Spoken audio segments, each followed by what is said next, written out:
It could be that they are making some headway and they don't want to talk about it right now. It could be that they're incompetent. It could be that there's something more nefarious. That's what a lot of people think.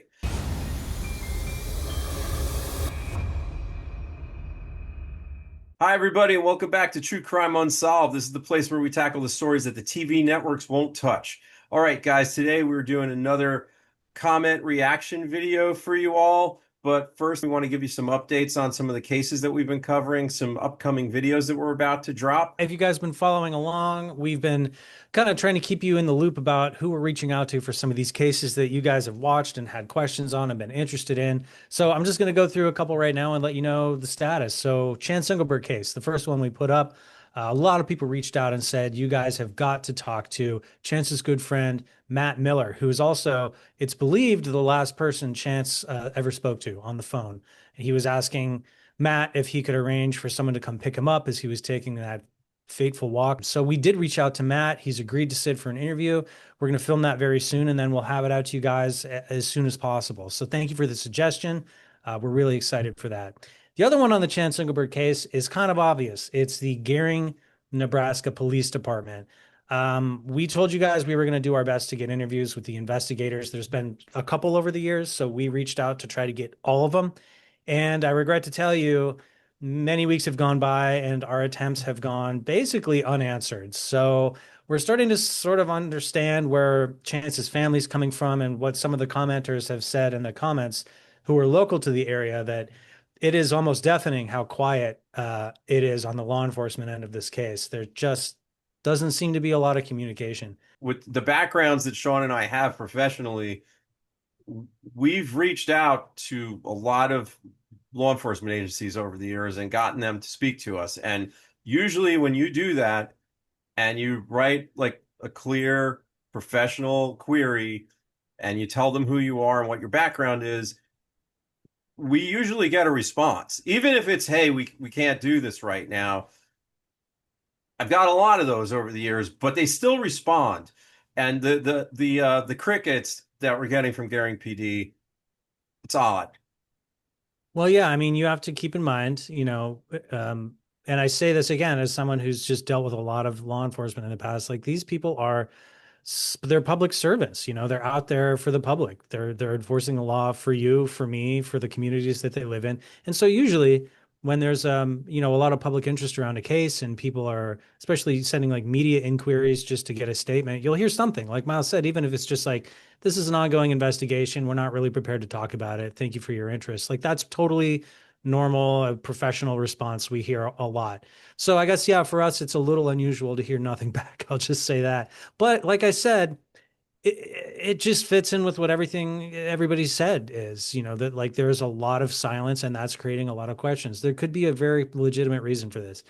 Right. Um, And look, there's we could give you a menu of why, right? Instead of like us telling you, well, we think it's this, we could say, well, it could be that they are making some headway and they don't want to talk about it right now. It could be that mhm. they're like really nose to the grindstone. It could be that they're incompetent. Sorry, but that's the truth. We're It just giving the menu. Yeah. I mean, we're and not saying. it could be that there's something more nefarious, which obviously we've heard from a lot of people that that's what a lot of people think. So I don't know if there's a lot more on that menu. It's kind of like it's kind of like the happy hour menu, right? There's only a few choices. I don't think there's a lot of choices here for why Gering PD is not getting back to us. It's fairly limited. I mean, Yeah. you know, the smartest thing to do would be just to send us that response as, hey, we can't talk publicly about it right now. And we would read that to you guys verbatim, and that, hey, they wrote us back. We got to respect that. They're law enforcement. They're doing their thing, right? The fact that they're not, I feel like Sean and I are just going to keep talking about it. I mean, you know, Well, yeah.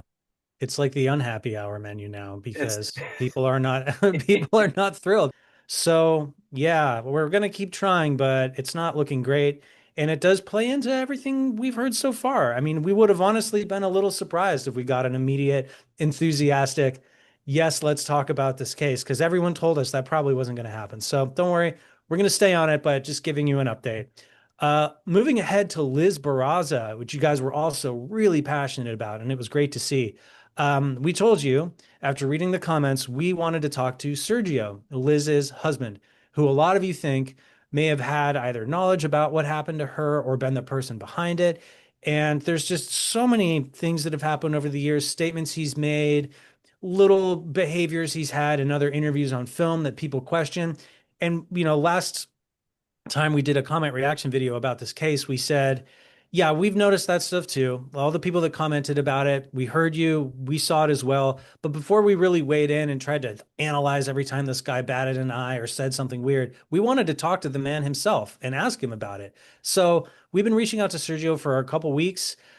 We have not heard anything back. So it's one of those things again, it's a little bit not that much of a surprise because I think Sergio's had a lot of interviews go fairly poorly for him in the past, which is like if you read the comments, a lot of them are tearing him apart for things that he did in other interviews. But we really believed it would be a good idea to give him a chance to at least come on the record with us. We've talked to everybody else in Liz's life that was that close to her and give the guy a shot to talk and explain some of that stuff. So we're going to continue trying, but just to let you know, we have not yet heard anything on that. Um, Final thing I'll talk about is the Jennifer Kesse case. This is super quick. We decided we're going to make something a little different and fun for you guys. So we had the case breakdown on Jennifer Kesse, where we gave you the broad strokes of that whole story and what we really know so far. But we thought it might be interesting to do a separate video where we're just going to dive into some of the suspects that have come up over time. Now, obviously, no one's ever been arrested or charged in this case, but there have been some names that have come up in this investigation that we feel like maybe it would be interesting to bring those forth to you guys and talk about why they came up, why they were cleared, or in some cases, maybe why the name is still kind of out there being tossed around as a potential. So we're going to do that. And then after that, we have a really cool interview with the Kesse family's attorney coming up. This is a guy that actually was able to obtain all the case files from the investigation for them several years ago, which is kind of unusual that a family would be able to through legal means, go to the court and force the police to hand over all the case files. But they did that with the help of this gentleman, Paul Sisco. Awesome interview with him coming up. And that's pretty much the channel news. I hope I got through that quick enough for you guys because I know we're all raring to go to hear some of your fun comments. Miles, you want to get to it?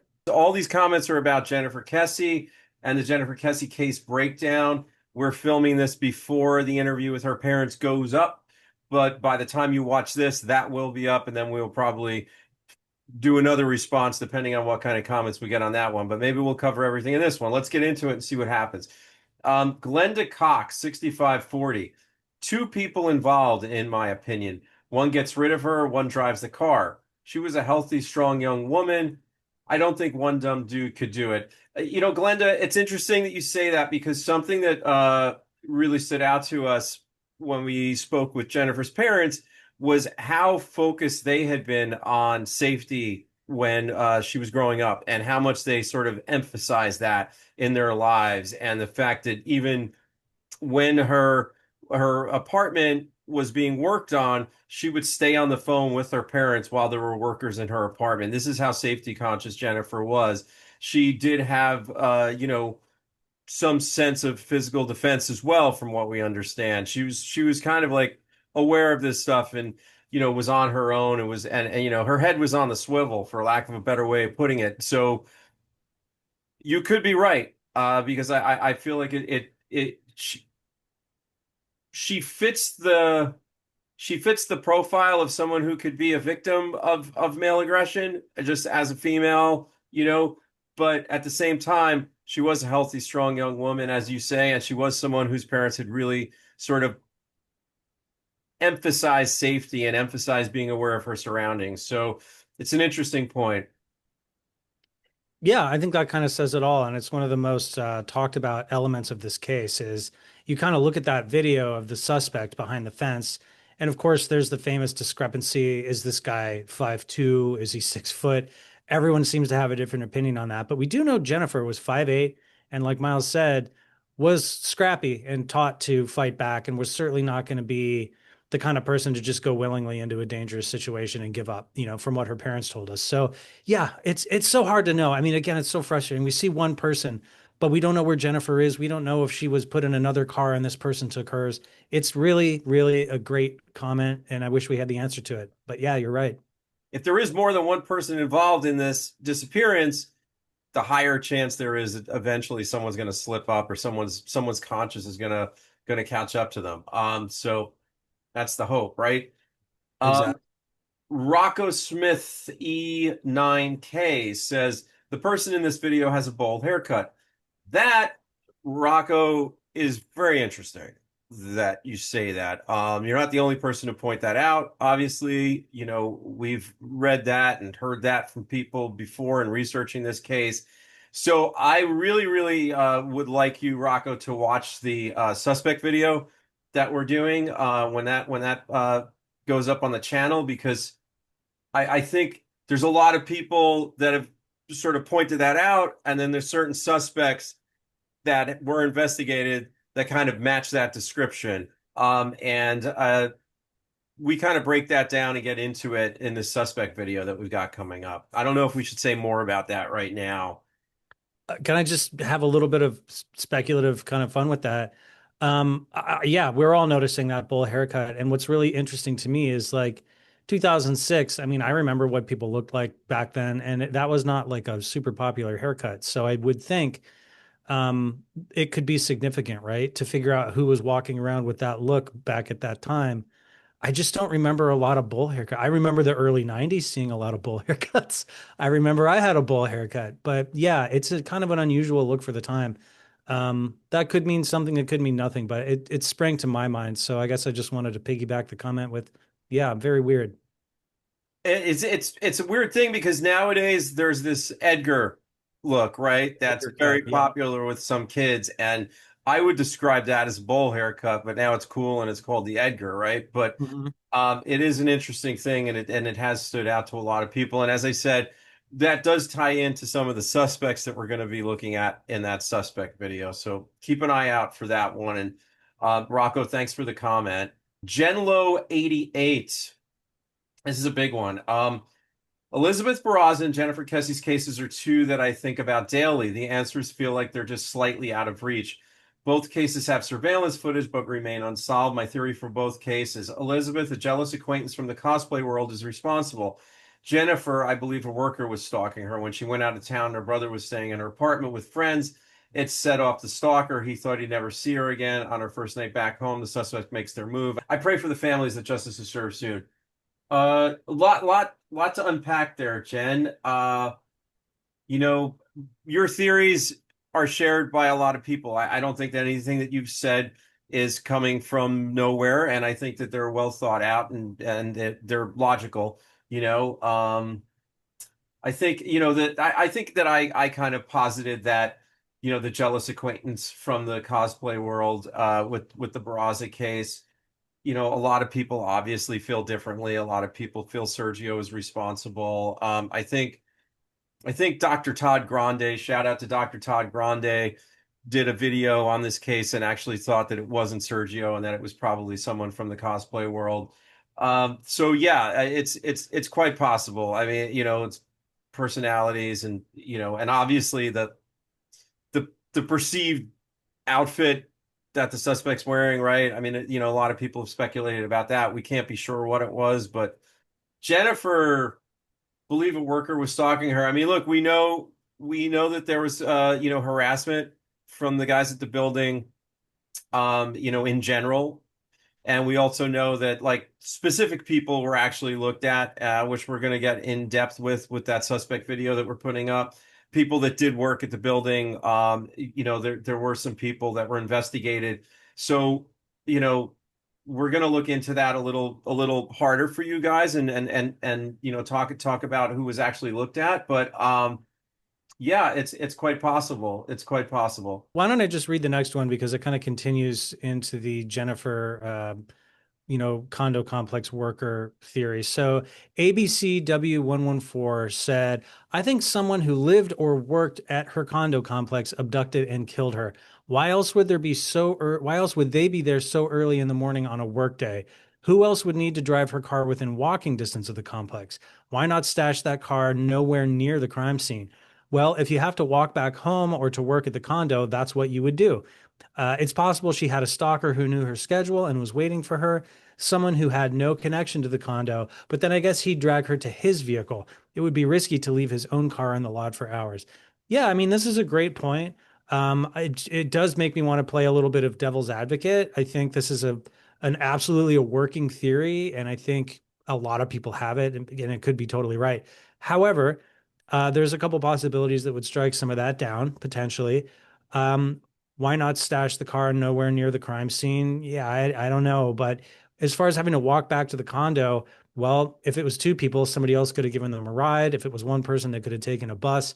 It could be that they parked their car near where they planned to ditch the car later and they walked to the condo in the morning to get her and Yeah. then ditched the car and then got right in their car and left. We don't really know. There's Uh, also that, sorry, Sean, but there's also, just before you move on to the next point, if you guys think about it, the longer that you're driving someone else's car, the more chance there is that you're going to get pulled over and caught in it, right? So, Exactly, exactly. So it actually makes a lot of sense to hide it, not necessarily out in the middle of the woods, but in plain sight. I mean, it took him a couple of days to find that car, and it was only a mile away, parked in another lot. Not even like a parking structure or an underground thing, just out like, in the open. So there's a lot of reasons they could have done that, and it's hard to know, until we solve it, what the logic was there. I think your version does make sense, but I could see some other ways around it. I think that that's part of why it's a mystery, and I think it's also one of the reasons a lot of people have said it could be two abductors, because it is odd that they would take her car, park it so far away, and then leave on foot. To where is the question? Like, you're right. Are they walking back up to that condo because they're a worker there? Are they walking to a bus? Are they walking to work at a restaurant nearby where they saw her the week before? Like, there's so many, it's a Pandora's box of possibilities. But yeah, well thought out. I think you're right. It's definitely on the menu.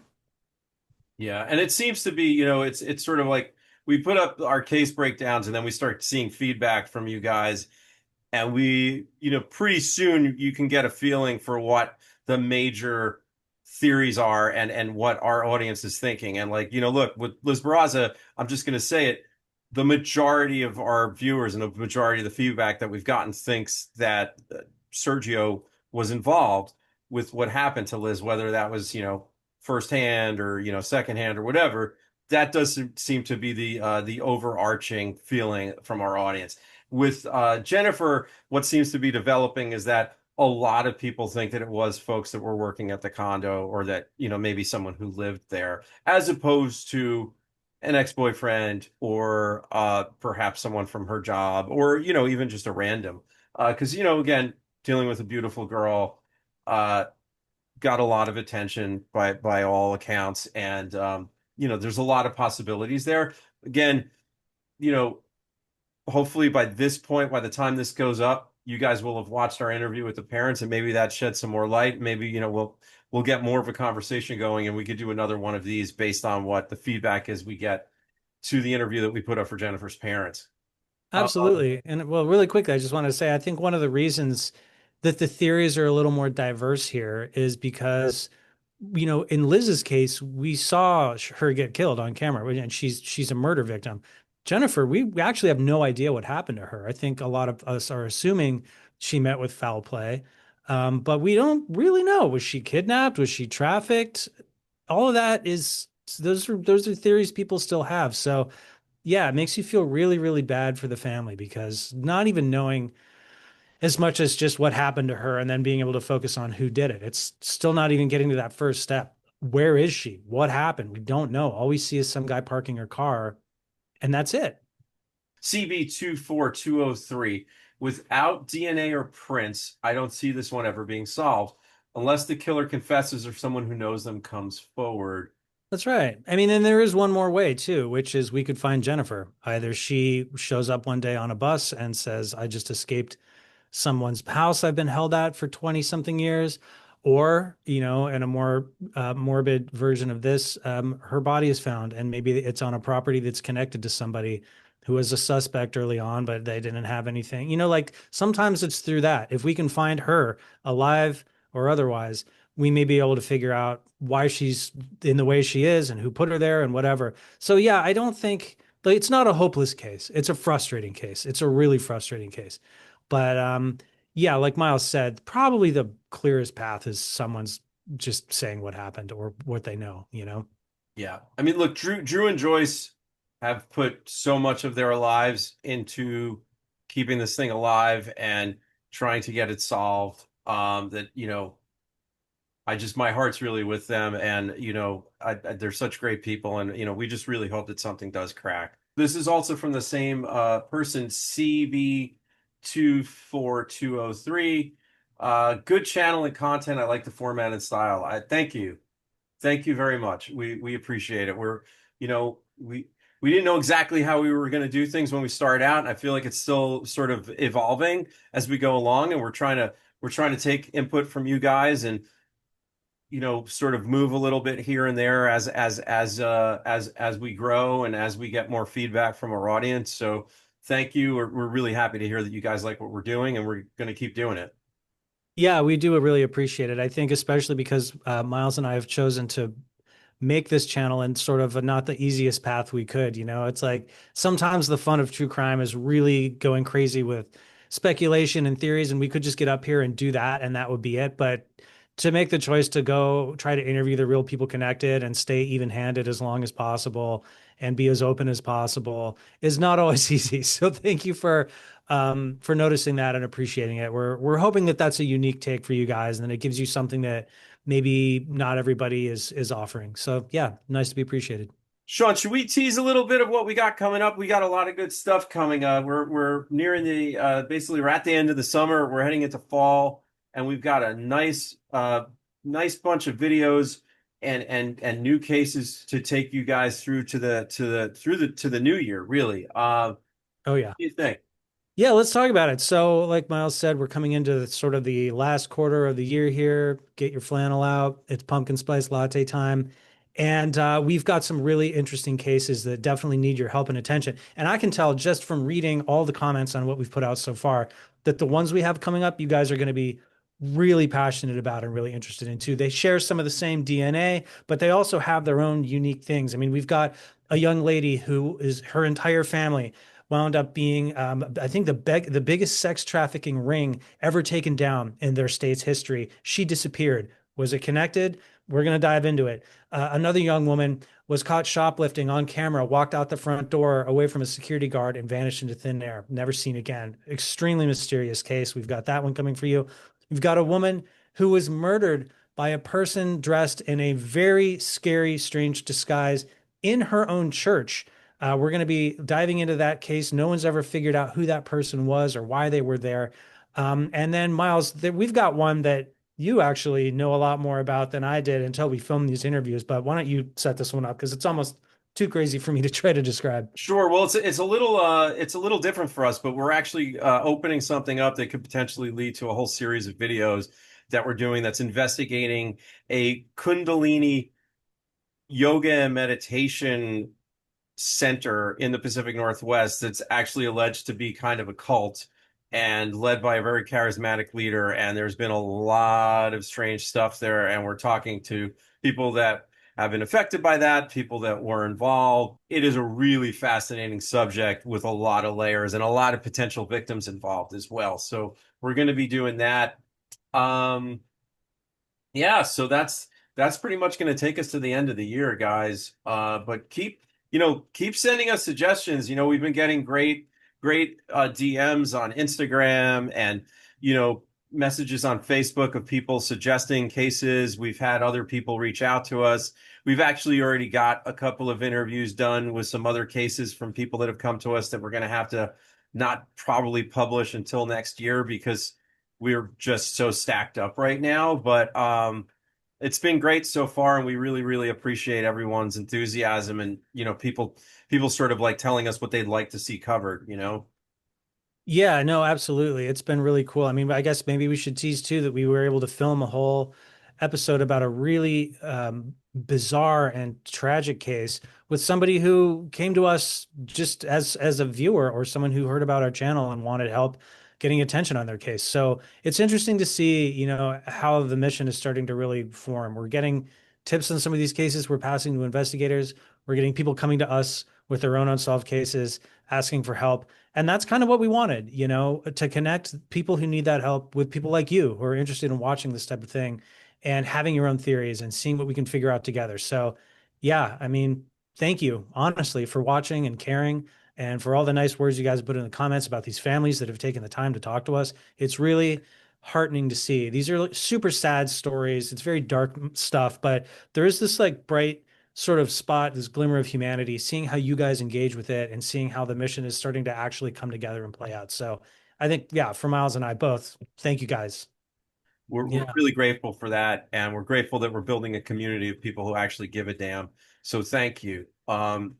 And I'll say this, the families see it too. You know, we've heard back from basically every single person we've interviewed so far to say they're really happy with this. They see the attention that the case is getting and that the people out there are caring and thinking about it, and it does affect them, you know.